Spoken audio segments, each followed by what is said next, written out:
おはようございます。3日目朝です。いやー、今日はちょっと曇りですね。今日はもう朝ごはん食べたら帰りますのでね。ちょうど1週間ぐらい前に作った自家製ベーコンがあるのでね、せっかくなのでベーコンエッグを作ろうと思います。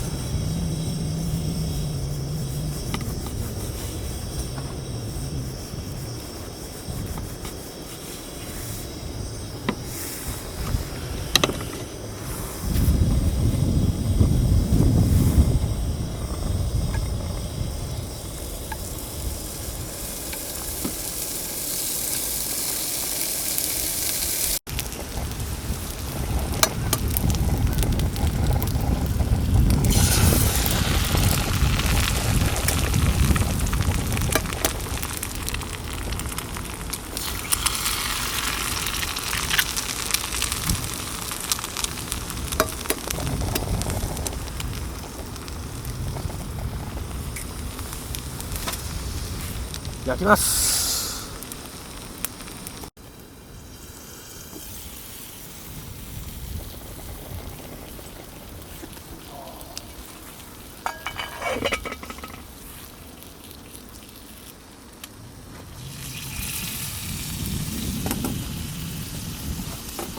こんなもんでしょう。風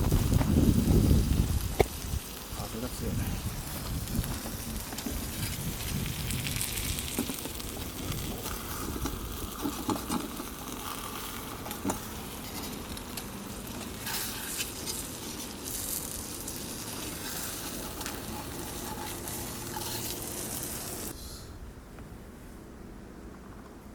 いただきます。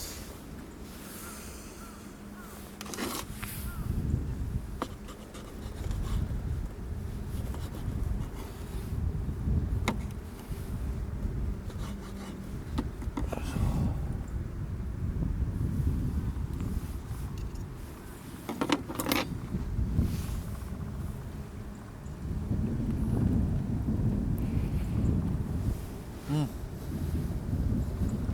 まっ。